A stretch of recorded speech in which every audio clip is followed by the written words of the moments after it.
boa noite. Está a começar o Lightcast. O nosso primeiro programa está agora já começando.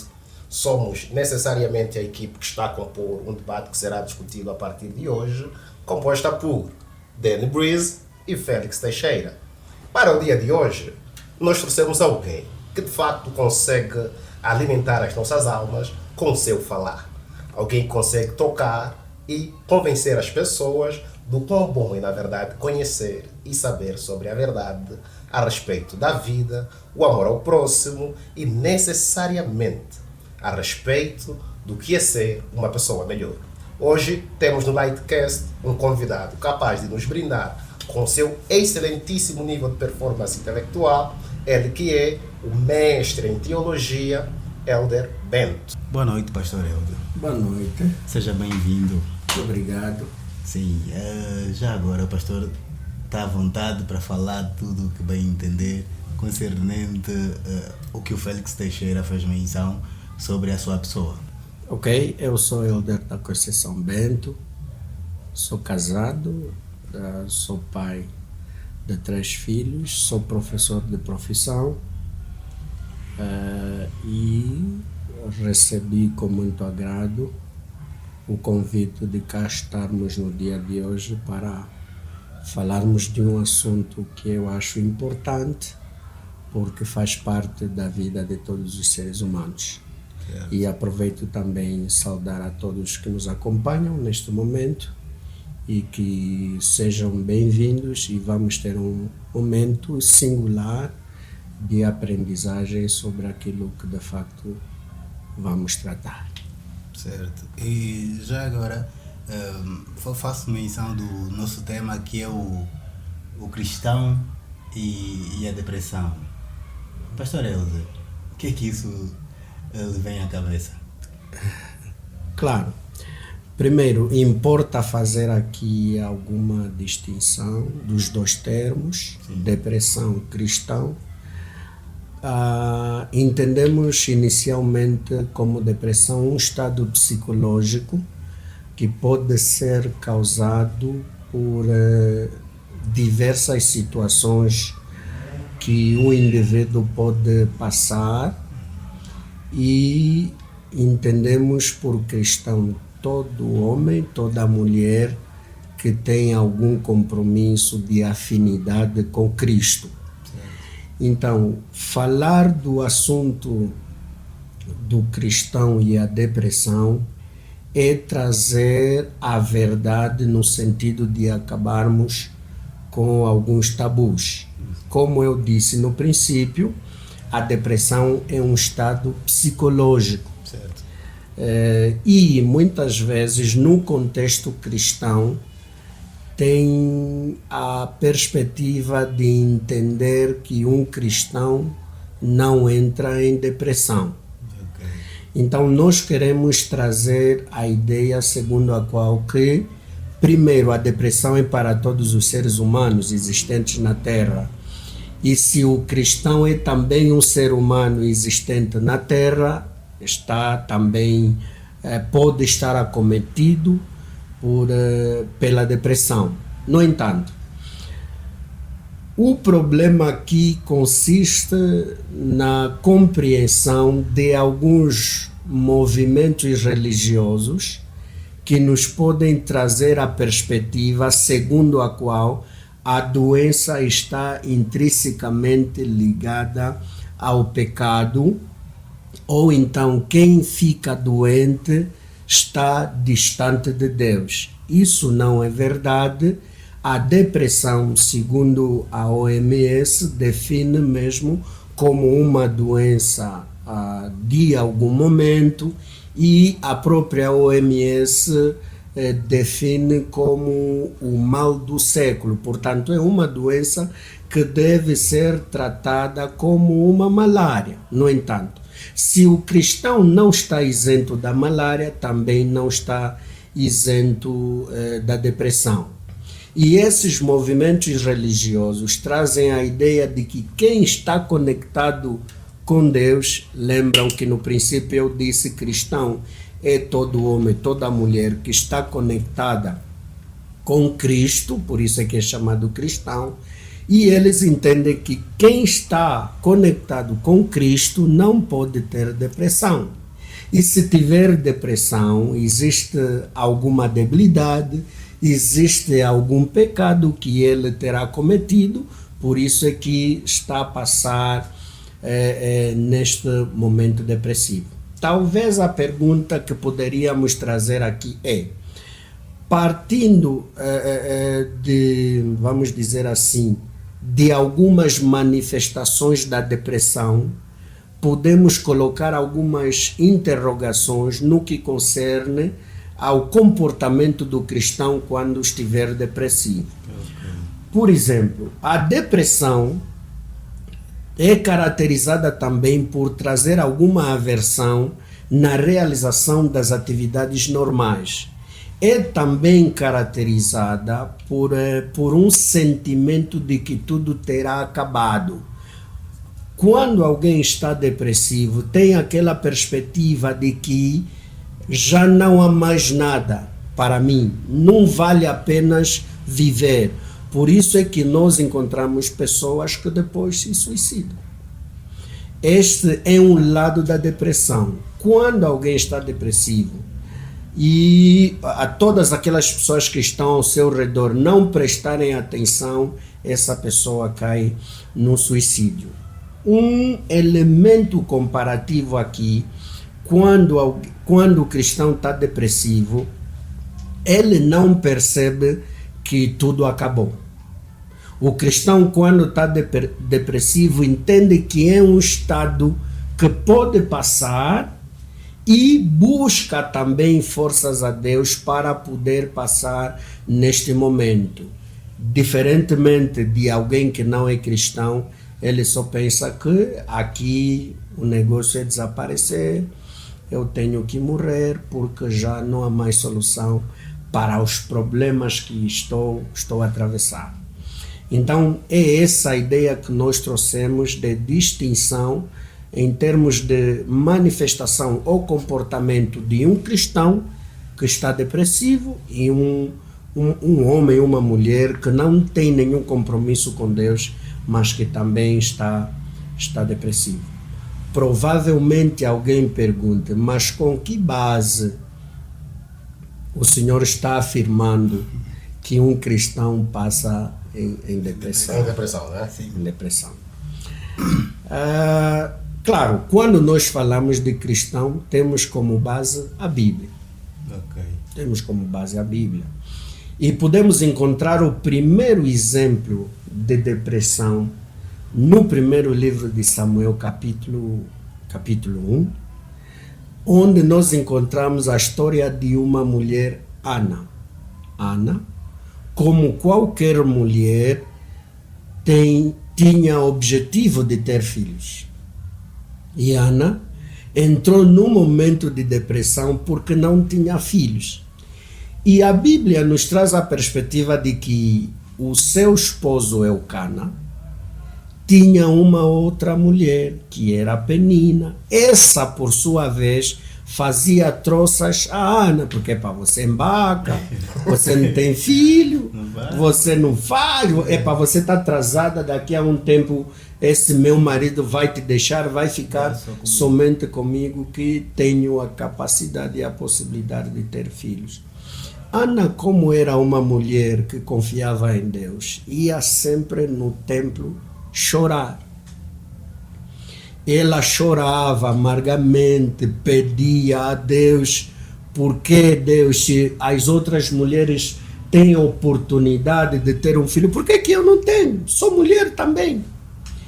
E o texto bíblico nos apresenta a ideia de que os sacerdotes no templo muitas vezes diziam que Ana estava embriagada, Ana estava desnorteada, mas ela sabia efetivamente o momento de angústia que estava a atravessar, mas também entendia que esse momento é passageiro e nesse momento existe alguém que pode intervir, que é Deus. Portanto, Ana foi fazendo as suas orações e Deus atendeu a oração da Ana e nasceu efetivamente Samuel, que depois foi dado ao templo para servir a Deus. Nesse caso específico, Ana caiu em depressão por causa de uma situação ou da incapacidade dela de ter filhos. E o texto bíblico está a nos dizer assim: Ana estava depressiva porque não poderia ter filho. Mas quem era o motivo dela não ter filho? Era o próprio Deus. Então, aqui nós podemos perceber que o causador do problema de Ana era Deus. E a solução do problema de Ana também era Deus. Ok, pastor. Falou de um ponto muito interessantíssimo. Muito. Acabou de tocar numa referência de que para um cristão é possível também estar no estado de depressão. Isso é um ponto, porque afinal de contas um cristão também é um ser humano, não é? Sim. Ok, no entanto, a questão que muito amartela os nossos cérebros é de facto se o cristão está acobertado, amparado nos braços de quem realmente pode sanar todas as dores, como exatamente esse estado se justificaria em seu ser? Essa pergunta é interessante, meio provocadora. Talvez poderíamos dizer ou afirmar que um cristão não pode ficar doente. E a perspectiva do Félix é efetiva. Posso entender nesse lado. Se eu estou nas mãos de Deus, Deus me protege. Exatamente. Por que que os problemas vêm? Simples, porque nós estamos ainda nesse mundo cheio de problemas, nesse mundo cheio de dificuldades, por isso a doença nos atinge. E o próprio Jesus Cristo não deu nenhuma garantia a ninguém de que todos que são cristãos não vão ser assolados com os problemas. João capítulo 16, versículo 33, Jesus Cristo, olhando para os seus discípulos, disse assim: no mundo tereis aflições, tendem bom ânimo, eu venci, vocês vencerão também. Então, quando nós trouxemos esse pacote de aflições, é muita coisa. Não vou ter dinheiro, vou ficar mal, vou faltar saúde, vou ficar mal, e vão me cobrar propina na escola, não vou ter, vai me fazer mal. É este pacote todo de aflições que fazem parte da vida do ser humano. E nós só deixaremos de sofrer quando sairmos desta terra. Enquanto estivermos neste mundo, todos estamos acometidos com dificuldades. Então, a ideia segundo a qual se Deus me protege, não vou passar em problema, é uma utopia. Lembram? São Paulo, na carta aos Filipenses, ele disse assim: tudo posso naquele que me fortalece. O que me fortalece me enfraquece. Sim. O mesmo que me deu a força me enfraquece. Claro. Então, esta questão de dupla funcionalidade aqui, como nós que não somos especificamente cristãos, podemos encarar a partir desse lado, porque vamos fazer aqui um critério de comparação. O cristão está protegido e sofre dos mesmos males que eu que não sou. E em contrapartida, eu como não cristão também tenho a possibilidade, obviamente, de me redimir, ok? Até aqui está perfeitamente. Mas a quem vamos atribuir a responsabilidade desse sofrimento é especificamente ao Criador. Porque conforme referenciou o exemplo de Ana, o mesmo que gerava o problema, o Criador, era o mesmo que tinha a solução.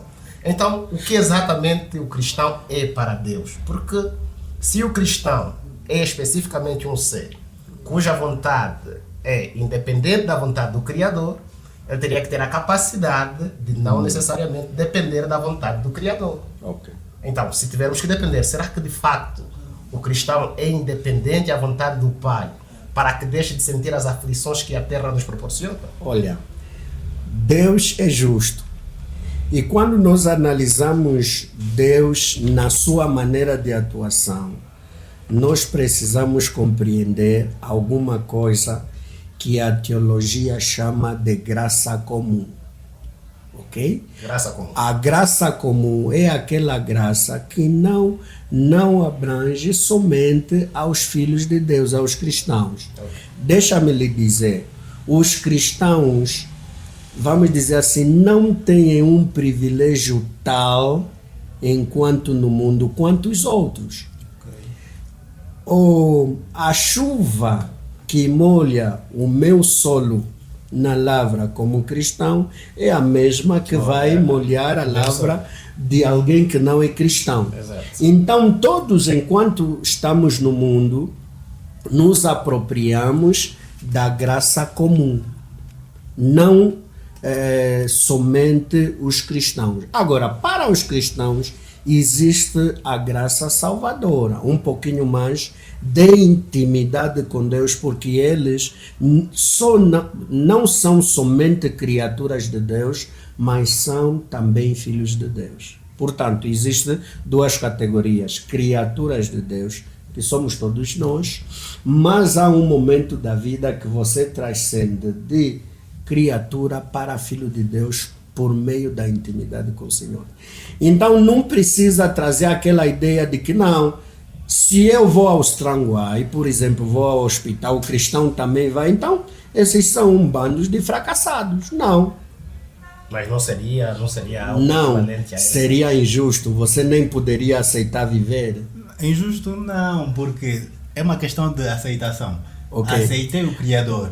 Automaticamente eu teria um privilégio. Não, tem privilégios. Sim.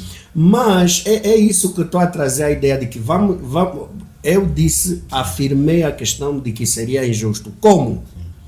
Vamos imaginar que eu não fico doente. Quando está a chover, é somente a minha lavra.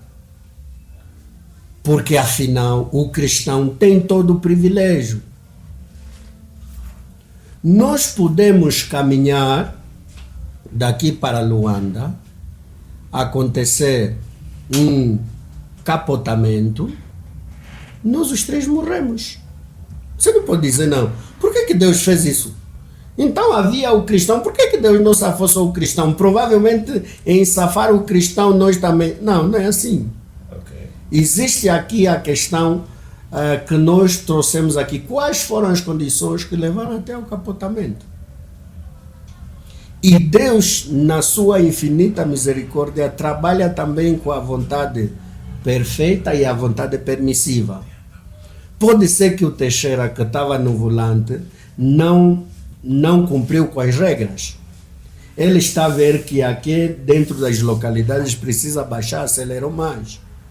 É como se ele próprio sabe que não pode fazer isso, mas está a fazer, está a chamar a morte. Então, diz o texto bíblico em Romanos, portanto, Deus os entregou às suas próprias paixões. Você está correndo, né? Quer morrer, né? Então diríamos que não teria diferença entre uma pessoa que saiu de casa, fez uma oração, Deus, proteja-me durante a minha caminhada, comigo que saí pura e simplesmente saindo assim, sem nenhuma oração. Não há nenhuma diferença entre eu e aquela pessoa que fez essa oração? Lembram? Sim.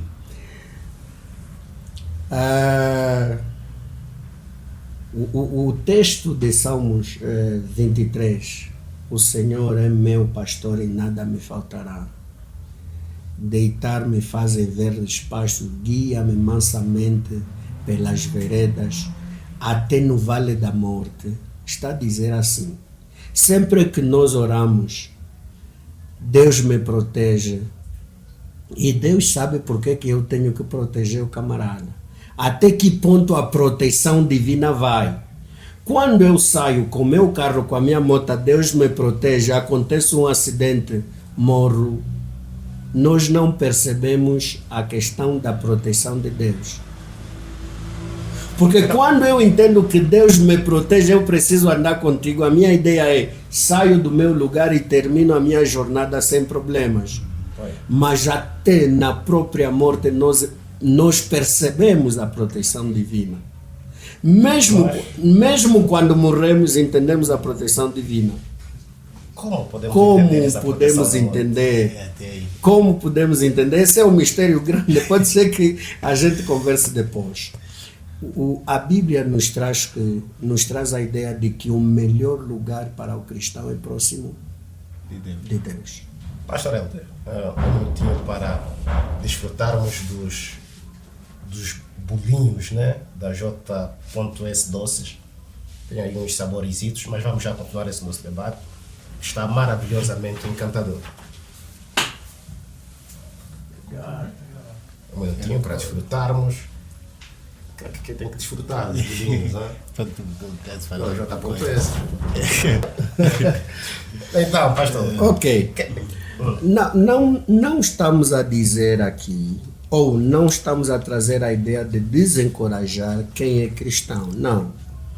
O cristão tem a proteção divina. Essa é uma realidade. Porém, não podemos reduzir a proteção divina por aquilo que eu quero. Não. A proteção divina é abrangente. Então, quando eu digo assim, não, quem orou morreu, o que não orou provavelmente não morreu. Todos morrem. Estou a trazer a ideia de que Deus sabe o melhor para os seus filhos. Deus pode entender que, fim da linha. O cara tem que sair, tem que bazar. Mais cedo. Mais cedo. Bate as botas. Tem que sair. Então, nesse caso, vamos imaginar que eu seja cristão e estou depressivo. A quem eu devia me recorrer? A Deus ou a um psicólogo? Ok. Boa pergunta. A depressão, devemos entendê-la como uma doença. Ok? Nada espiritual. Como uma doença. Fora disso, ela é uma doença e tem procedimentos. Os procedimentos de tratamento são inicialmente psicológicos. E nesse processo terapêutico psicológico, claro, quem é cristão sabe que quando está doente tem de recorrer a Deus. Mas é sábia essa decisão De recorrer a Deus quando se está doente e o combate dessa doença são necessariamente questões humanas? Ok. Não desconecta os dois lados que eu estou a trazer. A depressão é uma doença psicológica. Tratamento humano. Tratamento humano. Certo. Eu tenho que procurar um psicólogo, tenho que procurar um psicólogo clínico, todos os elementos que me ajudem a superar disso. Depois eu afirmei de que, como cristão, para além do tratamento que estou fazendo, sabemos que quando estamos doentes, recorremos A Deus. a Deus. Então é uma junção, quer dizer que o cristão tem duas armas para combater a enfermidade. Claro. Que lhe dá mais vantagem. Agora, devemos... A questão da ciência não é de Satanás. O estudo científico não é de Satanás. Os médicos não estudam ciência satânica. Os médicos, para estudarem o que sabem, é uma iluminação divina também. Então não podemos trazer aquela ideia de que os médicos não curam, Deus cura. Não, vamos fazer essa função do tratamento lá no hospital e oramos a Deus para que Deus trabalhe com os médicos no sentido de que o tratamento seja eficiente. Pastor Helder, é observável que o cristianismo tem antecedentes absolutamente distantes dos tempos atuais. Ou seja, começa de uma era em que nem sequer imaginávamos que nós existiríamos, né? Então, com essa questão, eu quero aqui trazer em rebalta a seguinte pergunta, faço o pleonasmo. Há uma diferença nos cristãos de antigamente e os cristãos de hoje? Claro, existe alguma diferença. Podemos encontrar, vamos dizer assim, a diferença é circunstancial. Quando o cristianismo começou, era muito difícil se assumir de cristão. Porque a partir do Império Romano e os outros, havia a questão da perseguição dos cristãos. Quando nós lemos o livro de Atos, capítulo 9, encontramos o próprio Paulo, que era o perseguidor dos cristãos. Então estamos a dizer que não era fácil ser cristão. Na história da própria igreja do cristianismo, encontramos relatos de muitas mortes, de pessoas que se assumiram como cristãs e morreram. Mas ainda assim assumiram-se. Assumiram-se. Por hoje temos cristãos que se assumiriam. Foram queimados e assumiram-se. Agora, hoje, por causa do nosso mundo, podemos ter cristão fast food, de tudo light, né? Tudo light. Então, tudo vai e tal. Um cristão, vamos dizer assim, modernizamos o cristianismo. Mas modernizar o cristianismo não mata a essência da verdadeira ideia de Cristo. Claro. Hoje nós temos, por isso é que nós temos cristãos fracos. Naquele tempo era, te apontam com arma, com katana, de que diga mesmo agora se você é cristão ou não. Muitos morreram, eu posso morrer, eu me assumo como cristão, está morto. Okay. Hoje nós não temos essa perseguição física, mas o nosso cristianismo, como não nos traz nesse choque, as pessoas vão vivendo. Claro, isso vai desvirtuar o sentido da cristiandade, o sentido de ser cristãos. Por isso encontramos algumas diferenças. Hoje, por exemplo, você pode encontrar um cristão que está na igreja hoje, amanhã você lhe encontra na Viber totalmente com os fuzis desligados, mas é cristão. Mas é cristão? Eu acho que esse não é cristão. cristão. Pastor Helder, não, mas ele diz que se assume como cristão. Essa ideia vem a rebalta por uma questão simples. Não é? Eu quero entender hoje como exatamente o cristianismo lida para auxiliar os crentes ou cristãos deprimidos. Como a igreja especificamente ajuda aqueles que se dizem ser cristãos, já que parece-me que em outro tempo, né, seria muito mais difícil se assumir como cristão, por conta das perseguições. Mas hoje não temos perseguições, não há quem se assume, e se tivéssemos perseguições hoje provavelmente não nos assumiríamos como cristãos. Então, lembra que eu falei de perseguição física. Não há perseguição física atualmente. No cristianismo passado falamos de perseguição física, morte. Nós hoje nos deparamos com problemas ideológicos e da percepção da cosmovisão. Quando lemos a Bíblia, nós encontramos histórias de pessoas com lepra que foram rejeitados, porque a lepra era uma doença que estava ligada à questão do pecado. Certo. Hoje também podemos ter pessoas no seio dos cristãos que entendem que a depressão é uma doença causada pelo pecado. A falta de instrução nesse caso. Claro. Agora, lembram que quando a gente está em ambientes de diversão, os psicólogos chamam isso de escape.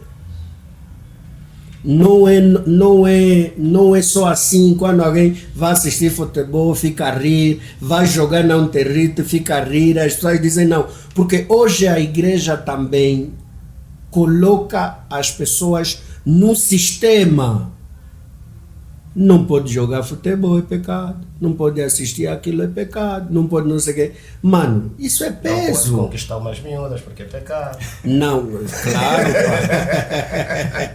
Isso é muito peso psicológico. E as pessoas não têm um lugar onde descarregar. Porque os psicólogos dizem também que as pessoas muito fechadas que não se abrem são mais propensas à depressão. Mas então esse sistema que a igreja cria, sim, é realmente cristão? Por isso é que eu falei de uma questão da cosmovisão. Exato. Uma questão de estudar, porque... então os pastores têm que estudar mais hoje. Claro, não tem como. Não é só hoje você pegar um versículo, fazer uma interpretação, eu sou pastor. Os líderes religiosos precisam estudar, precisam conhecer o que é psicologia, precisam conhecer o que é a sociologia, quais são as características dos grupos sociais, qual é o grupo que eu dirijo na minha igreja, o que hoje cativa a juventude. Meu amigo, você chama os jovens para uma tarde e começa a lhes falar, não, essas coisas de namorar é pecado, a partir de hoje quem quer conversar com uma menina vai na sala do líder para conversar. Estás atrasado. Conversa 3. Estás atrasado. É monitoramento. É supervisão. Não, mas lembra, aqui o cristianismo deve ser uma vida. E o cristão deve ser ensinado a viver mesmo quando não está a ver o pastor. Nós temos algumas dicas que os pastores dão de atormentar a juventude quando os pastores não estão fazendo. Okay. Eu sou pastor, eu sou jovem, eu ando na rua 22 horas. Mas aquele outro pastor que tem 70 anos já almoçou ou já jantou, 18 horas já está a sonhar. Como é que vai supervisionar a juventude que ele lidera? Não tem como. Se lhe convidam numa festa de casamento que entra no salão às 22, não pode.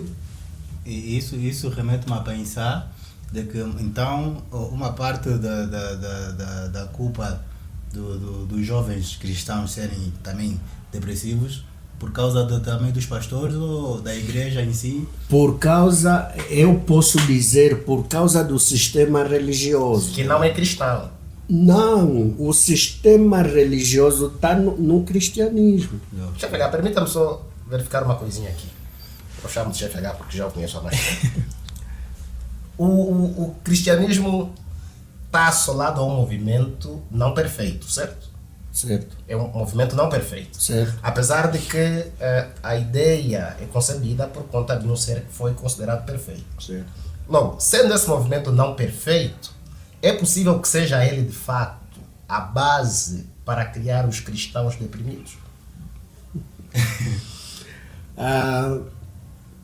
Eu não posso afirmar taxativamente que seja assim. Mas posso dizer que em alguns casos ele pode contribuir. Não 100% que seja, mas pode contribuir. Okay. Hoje, e o cristianismo ainda também tem muitas lacunas que precisam ser preenchidas em função do contexto. Eu disse que os cristãos eram perseguidos fisicamente. Hoje nós temos uma questão ideológica e de cosmovisão. E como é que nós podemos ensinar os nossos jovens a compreenderem o mundo e, acima de tudo, a viverem o cristianismo? Okay. Nós temos jovens na igreja que não têm emprego, estão a lutar pela vida e andam acima e para baixo batendo fichas. E hoje, qual é o pastor que está a lhes falar como... Bater ficha. Não. Qual é o pastor que está a lhes dizer como lidar com essas situações de bater ficha? Quer dizer, não pode bater ficha. Não tem como orientá-los a bater uma ficha em condições? Eu não estou a trazer a perspectiva de que estou a proibir. Okay. O facto é que as fichas estão nas nossas casas, até nas nossas igrejas. Okay. O jovem vai para a igreja, sabe que o City vai jogar, está a bater a sua ficha. A ideia é, a ficha hoje faz parte da vida de muitos jovens. Vamos fazer o que com esses jovens? Vamos lhes colocar no buraco e acabou? Não. A igreja e os pastores devem responder a esses desafios, porque senão entram deprimidos. Não, mas imagina que você tem 10 jogos, apostou 500 ou 1000 kwanzas para ganhar 30 milhões. E o Barcelona não fez os golos que podia fazer. Mas só está falando de uma ficha. Então, essa é a ideia. E quando a igreja não responde a esses desafios, você vê, a pessoa vem para a igreja, a mensagem não lhe traz conforto nos desafios que ele está a viver. Sim. É depressão.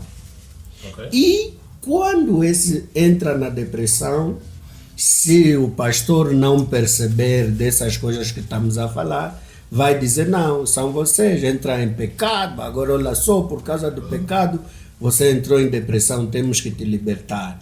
E já existem igrejas que internam as pessoas porque demônio sai, não. Exatamente. Esse demônio tem nome, é depressão. E esse problema é psicológico. Dá o nome de demônio a tudo que A existe. tudo. Demonializar tudo. Sim. Tudo é demônio. É o que não se entende geralmente, né? Não, É o que não se entende geralmente. Depressão é demônio? Não. Há uma história bíblica referente à carne de porco, pastor, que referencia especificamente sobre o cara que se calhar esteve meio que possuído, né? E tal espírito foi... Isso é só uma analogia que quero trazer aqui, que é para não pararmos. Tal espírito depois foi esvaído para os porcos, de formas a que os mesmos foram considerados impuros para consumo.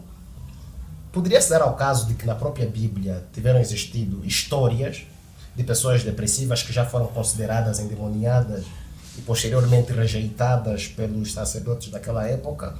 E hoje em dia ainda podemos encontrar casos de pessoas que são desprezadas justamente porque a igreja não consegue entender que elas precisam de um apoio psíquico para poderem se livrar desses grandes males. Olha, conforme já afirmamos na Bíblia, eu mostrei um exemplo de Ana que foi rejeitada no seu contexto. Sim. As pessoas disseram tá bêbada, tá maluca. Foi rejeitada. Uhum. Era um momento depressivo. Temos também os outros exemplos, Elias, Moisés, que sentiram-se naquele momento sozinhos, desamparados e rejeitados por causa desse estado em que se encontravam. Face a essas questões, Elias, Moisés, sentiram-se sós. Poderíamos afirmar que Jesus, no momento de ter sido crucificado, ao ter sentido desamparado, também esteve deprimido? Olha, do ponto de vista do sentido do cristão estar deprimido, mas não perder a esperança, podemos fazer algumas inferências e chegar até ali. Jesus esteve deprimido. Mas do ponto de vista da depressão, onde é caracterizada a perca da esperança, não. Mas, nesse momento, Jesus sentiu-se só. Mas não perdeu a esperança. Não perdeu a esperança. Mas como é que podemos ter certeza que ele não perdeu a esperança nesse dia? Ok. Quando Jesus estava a ser crucificado, ele declarou algumas palavras que eu posso trazer. Eli, Eli, lama sabachthani. Isso é hebraico. Sim. Meu Deus, por que me desamparou? Exatamente. E Jesus Cristo, mesmo sentindo, isso pode trazer algumas coceiras em alguém, mesmo sentindo que o seu pai lhe desamparou, no final disse, seja feita a tua vontade, não a minha, porque ele sabia que a vontade do pai era ele morrer. Isso não seria porque estava cansado, de fato? Pela humanidade. Não, ele é humano. Até Jesus Cristo é humano. surge algo engraçado. Eu estava a ver um vídeo no TikTok, acho que era o Nice Zulu, que estavam a debater sobre ateísmo e o cristianismo. E em função disso, surgiu uma do Nice Zulu fazer um comentário do tipo: se Deus ou Jesus já sabia que a sua missão era ter que vir para a Terra, morrer pelos nossos pecados, e assim se cumprir a sua missão, será que, segundo ele, será que Jesus levou tanta surra assim que esqueceu-se de que aquela era a sua missão e diz que por que o Pai ou o Senhor lhe desamparou, sabendo que ele já estava consciente que isso eu tinha que morrer? Cuidado com a heresia. Não é isso. Não é heresia, eu estou aqui. Ele disse isso, que se ele já sabia que a sua missão era vir para a Terra e morrer, por que naquele momento diz que o Pai o desamparou? Se essa é a missão dele. Como filho, Sim. nós temos certeza que um dia vamos ficar doentes, Sim. mas esperamos uma ação do nosso Pai de proteger-nos. Jesus Cristo sabia que veio para morrer. E ao morrer, não ia morrer de fato e gravata, tudo light e morreu. Vai passar em sofrimento. Sim. Por que que ele falou? Será que mostrou desespero? Não. É o lado humano. Jesus Cristo é ainda também homem.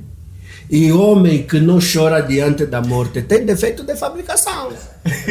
Nós sabemos que um dia vamos ficar doentes. Todos nós temos essa certeza. Mas quando a doença vem, a gente chora. Até homem bem grande, a mãe tem que vir, ele fica no colo, chora, ai minha mãe me ajuda. Por que que nós fizemos isso? Nós temos a noção. O facto de termos a noção não nos isenta do peso da dor naquele momento. E é o que aconteceu com Jesus.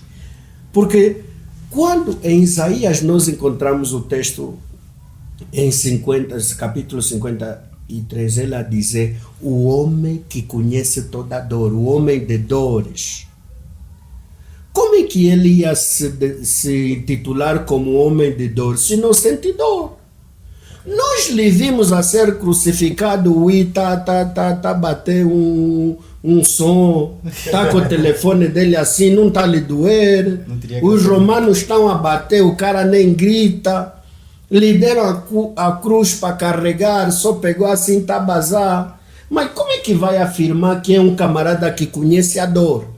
Como é que nós íamos aprender que o nosso Senhor, o nosso Salvador, já passou na dor?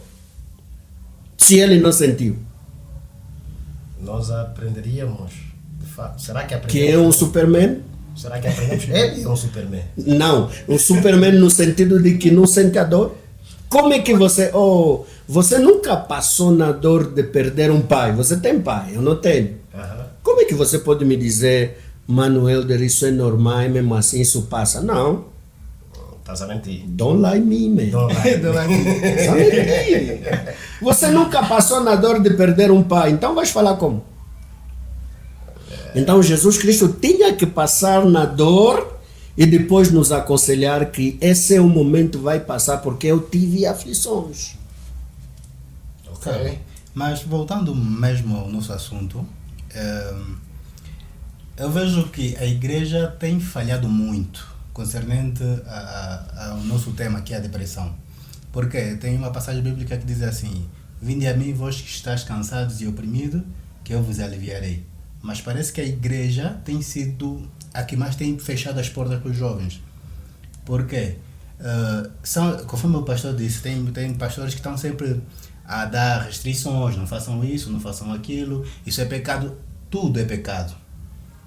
Agora, como é que vamos imaginar que eu, assim com o meu cabelo pintado, com o meu coração todo... Você está ferrado, mano. Estou com o cabelo pintado, estou com piercing em tudo que é parte do corpo, e eu me arrependo, né? Vou lá, vou para a igreja, não automaticamente que eu tenha que fazer já tudo, né? Vou falar, não, vou tirar os piercings, vou à procura de um refúgio religioso, ou de Deus nesse caso. Só que ao chegar lá, eu sou rejeitado na porta. Sou Pelo rejeitado, segurança. sou mal falado, mal olhado, porque tão logo que eu entrar na igreja parece que eu serei discriminado. Então, como é que a igreja vai auxiliar nesse quesito? Eu que sou deprimido, eu que estou à procura da busca de amparo. Exato. De amparo, e a igreja é a primeira a me fechar as portas. Certo, pastor. Aí volta-se a questão referente à ideia de como exatamente nos dias de hoje a igreja, sendo ela um movimento cristão, consegue lidar em ajudar os crentes deprimidos a saírem desse buraco, né? Ok, é de facto uma questão interessante. A igreja hoje está um pouquinho fragilizada em termos de acolhimento desse tipo de pessoas. Algumas pessoas têm tido a coragem de vir nos gabinetes pastorais, ter alguma conversa com o pastor, e o pastor, por sua vez, encaminha a um psicólogo conhecido, ao hospital e tal, no sentido de ter um acompanhamento técnico. Agora, voltamos àquela ideia de que o pastor precisa ter sensibilidade e conhecimento da doença. Porque mesmo em saúde existe a ideia de que diagnóstico feito, medicação correta. Quando o pastor não percebe, não entende que isso de facto é depressão, vai trazer outras coisas que não são. Não, ainda vamos fazer o jejum, vamos a um monte, vamos fazer não sei o que. Não precisa.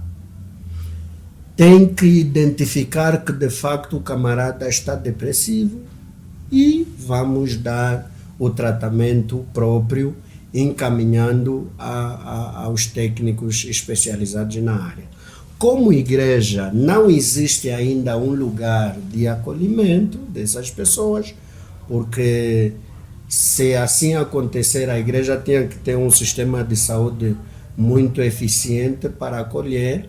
Como a igreja não tem, aqueles que vão identificar os depressivos vão fazer o encaminhamento, então, nas instituições do Estado que estão voltadas a essa questão da depressão e muito mais. Então, como igreja não temos esse sistema ainda, e eu não falo só no contexto da nossa denominação, mas falo um pouquinho mais além dos limites. Não conhecemos ainda uma igreja com condições suficientes para acolher esses irmãos que se encontram nesse momento. A questão é mais pautada sobre no quesito de a igreja fechar a porta para a juventude em si, principalmente aquela juventude que eles acham que não são, ou não fazem parte do seu padrão. E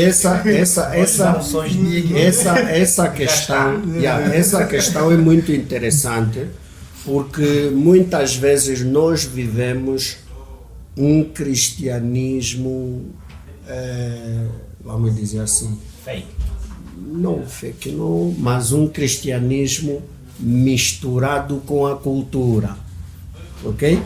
O que é isso? Cristianismo misturado com a cultura. Muito obrigado.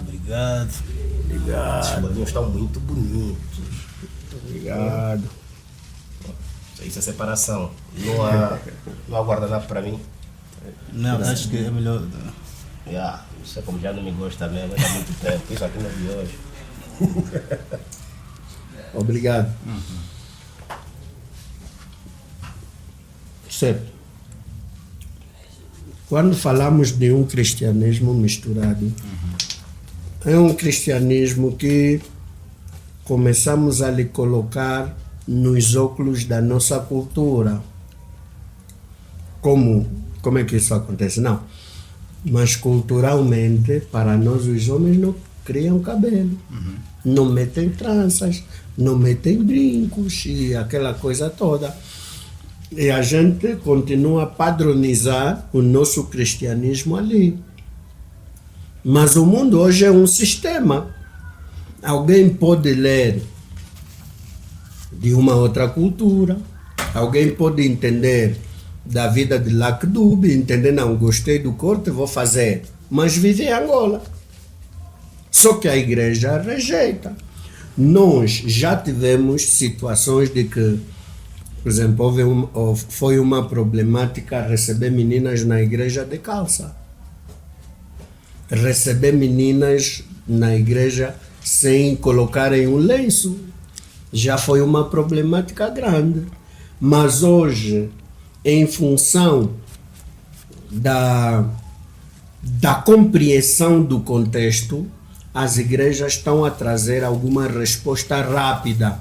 Porque esse que meteu piercing, esse que meteu outras coisas que não poderia meter, também é bem-vindo. Por isso é que afirmou o texto que Jesus Cristo disse: vinde a mim todos vós que estáis cansados e oprimidos. Todos vós. Ah, não é 20 amigos que fizeram escovinha, não é 20 amigos que... Não. Todos devem vir. Careca ou não? Todos devem vir, só que a igreja, por causa de aculturação, naquilo que ele acha que é o padrão de um homem, começa a rejeitar. Mas nesse ponto que o pastor Helder acaba de tocar sobre a igreja está sendo aculturizada, de facto, o cristianismo não deve estar associado à cultura de cada povo. A tendência de seguir ao divino, a esse Cristo, não deve estar associada de facto à cultura de cada povo. Sim. E cada povo encara a depressão por elementos diferentes. Hoje, nós podemos considerar o europeu deprimido por circunstâncias diferentes das do africano. Claro. Pois é. Então, nós queremos contextualizar. De facto, o cristianismo tem que lidar com a possibilidade de atender às necessidades do povo com base na sua cultura. Claro. Então, se o cristianismo pode fazer isso, eu queria saber especificamente como atualmente, com base na nossa cultura, essa denominação cristã tem, de fato, ajudado a salvar os seus fiéis. Porque é muito fiel revoltado. Há pessoas que entram na igreja bem, sei lá, mais revoltados do que quando entraram. Eu acredito que seja dessa maneira. Eu fui eu não vou dizer aqui um crente, né, fiel, mas eu conheci Cristo. Eu conheci a doutrina de várias outras denominações. Entre todas elas há um critério de exclusão muito acerrado, muito forte, quando se fala especificamente de quem o sistema considera pecador. E essa exclusão, muitas das vezes, é exatamente o que acaba trazendo à tona esse sentimento de exclusão, o sentimento de não pertença a esse grupo, que muitas das vezes encadeia, então, esses que supostamente em outro momento foram crentes, ou que em outro momento foi de fato um crente fiel, a esse mundo depressivo. Então, como na nossa realidade, as nossas igrejas, com as doutrinas cristãs que têm atenção de reforçar, que eu acredito que muitas delas têm as doutrinas distorcidas, né? São doutrinas que trazem realidades alheias ao nosso contexto.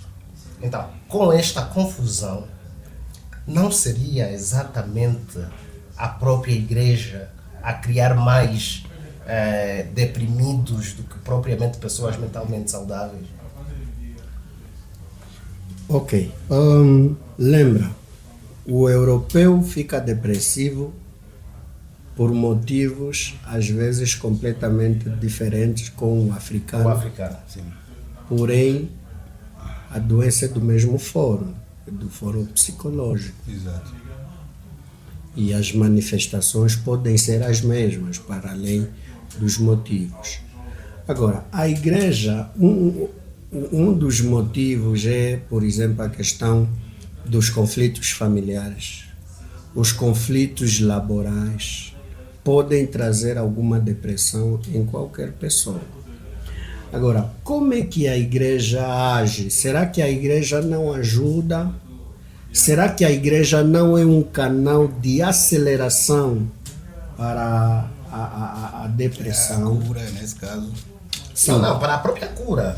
A cura ou a doença, nesse caso? A cura. Está a trazer a cura. Ela acelera a própria doença ou a cura? Não, eu estou a trazer a perspectiva Da cura. Da cura. Ok. Agora, a igreja, em função daquilo que já estamos a falar, do conhecimento da doença, da patologia, pode ajudar na cura. Mas não é só a igreja que faz isso por meio daqueles canais que a própria igreja usa. Quando nós falamos por meio dos canais que a igreja usa quais canais? Vamos orar. Sim. As orações. E quanto a isso, né, a igreja ainda tem igrejas tradicionais, né, aquelas que mantêm sempre aqueles padrões antigos e que ainda para ser pastor é necessário que viva, não sei se estou errado, seja alguém que já está há muito tempo na igreja. Nesta senda, vamos imaginar que normalmente os nossos mais velhos não entendem muito sobre depressão. Acham que se calhar é uma frescura da juventude e tal. Agora, um pastor, né, de 70, 60 anos, imagina que ele não entenda sobre a depressão, e ele que está a liderar a igreja, E na mesma igreja contém jovens que atualmente lidam com situações do gênero. Como é que aquele pastor vai ajudar aqueles jovens sabendo que ele é bom pastor, mas não entende nada sobre depressão porque ainda vive aquela ideia antiga de que depressão é uma frescura. Tanto é que agora, atualmente, isso já é uma coisa que vigora muito no seio da juventude. Então, aquele pastor, como é que vai lidar com essa situação, sabendo que ele não entende da mesma doença, da mesma patologia, se assim posso chamar? Ok. Nós temos pastores. Primeiro, é preciso entender que se você é pastor, não tem conhecimento de muitas coisas, seja aberto e humilde. Nós temos uma problemática de que temos muitos pastores que não sabem, mas são arrogantes, são prepotentes. Exatamente. Isso, infelizmente, estão a encaminhar muitas pessoas para o mau caminho. Agora, existem pastores que não têm tanto domínio sobre esta área, mas que são abertos. Se um jovem vem conversar comigo, me fala algumas coisas que eu não entendo, eu tenho que conhecer um psicólogo. Dizer, pá, vou te indicar então um amigo, ainda vai lá, conversa com ele, para ver se vai tentar te ajudar. Eu tenho que ter, para além, ou fora do meu conhecimento, eu tenho que ter um leque de informações, de pessoas que podem ajudar. Se o pastor se portar assim, aí vai ajudar muito os membros. Ele, às vezes, não domina, fica a encarcerar a juventude porque nós temos que orar, isso é demônio. Não, isso é uma questão psicológica. E a igreja não pode ter um psicólogo? Uma boa colocação. Sim. Nós conhecemos, por exemplo, a igreja tem um gabinete jurídico, tem um gabinete não sei o quê. A igreja tem de ter um gabinete psicológico. A igreja tem que ter um psicólogo. E as nossas igrejas têm? Não temos. Nós temos irmãos psicólogos que estão na igreja, mas não estão a exercer. Às vezes ele vem para a igreja, vai de segunda a sábado, está a exercer lá num gabinete, lá no hospital, o trabalho de psicólogo. Mas na igreja não. Por quê? Porque a igreja não formou esse sistema. Exatamente. Não entende isso como como prioridade, como necessidade. Como necessidade, ok.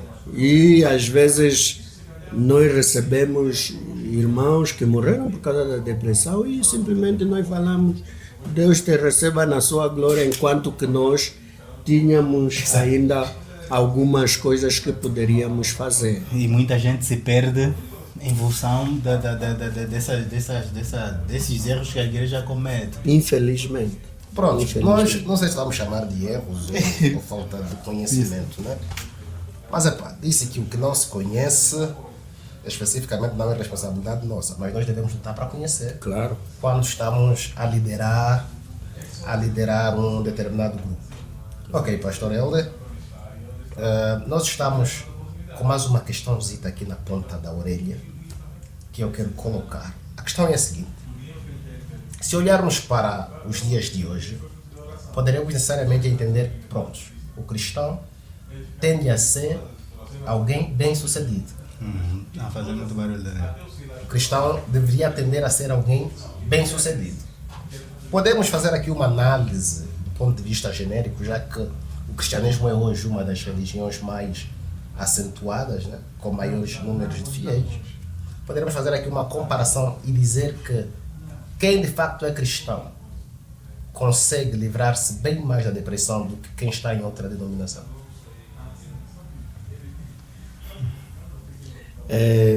Quem é cristão e está deprimido poderia rapidamente sair desse mecanismo. Poderia. Só que também nós afirmamos aqui de pessoas que não levam o cristianismo como algo sério. Né? Aqueles cristãos tudo light, e eles não levam o cristianismo na seriedade.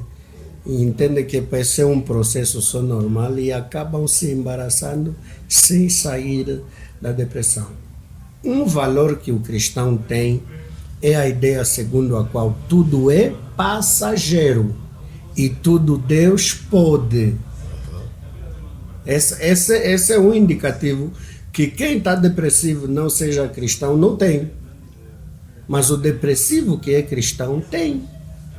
Por isso é que eu acho que para quem entra em depressão e é cristão e se intitula cristão, eu acho que é como eu disse, só se intitula. Porque um cristão, de verdade, pelo que eu penso, é alguém que espiritualmente está bem, psicologicamente está bem. Então, como essa pessoa tem um estado de espírito... Como a depressão ultrapassa essa barreira. Não, Sim, acho... É verdade. Vamos partir do princípio que estamos a falar de um cristão fervoroso. Sim. Ok. Um cristão totalmente potencializado com as capacidades que Deus o deu. Não, acho que o conceito foi acrescentado aqui.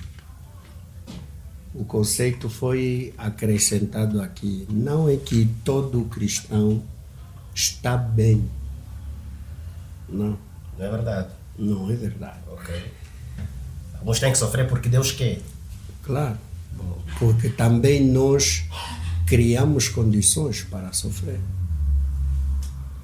Agora, um cristão pode estar bem com Deus, mas não com o próximo e com as coisas que o rodeiam. E lembram, eu afirmei de que uma das causas da depressão são os conflitos familiares, os conflitos laborais e os outros mais. Nós podemos ter alguém que tem conflitos familiares. Nós podemos ter alguém que tem conflitos laborais, mas é cristão. Como é que vêm os conflitos familiares? Às vezes não é muito a ideia de que ele é confusionista na família, mas ele sofre perseguição. Vou dar um exemplo de mim mesmo. Eu sou o primeiro filho da minha mãe. A minha irmã que me segue, ela na altura já tinha 3 filhos e eu não tinha nenhum, nem sequer namorava. E a minha avó, eu como cresci mais como filho da minha avó do que filho da minha mãe, por conta de que quando eu nasci, primeiro filho da mãe, a mãe inexperiente, ainda estava a estudar, e muitas vezes eu fiquei com a avó. E eu cresci com muito afeto na minha avó. A minha avó dizia-me naquele tempo, eu vou morrer mesmo, não vou pegar um teu filho ou meu neto mesmo que te criei bem. Isso é problema na família. E a minha avó é que tinha coragem de me falar, mas outras tias, mãe, companhia, estão dizendo, poxa, nosso filho mesmo estuda, mesmo, mas até agora mesmo nada. E alguns primos, tios falavam, como é nada. Às vezes você pega o carro, está a levar a família lá no Cambulucuto, onde o teu primo de 17, 19 anos tem lá, engravidou uma menina, agora o bebê já está lá, tem que ir nomear, mas você, mano de 25 anos, é que está a levar a família, não tem nada.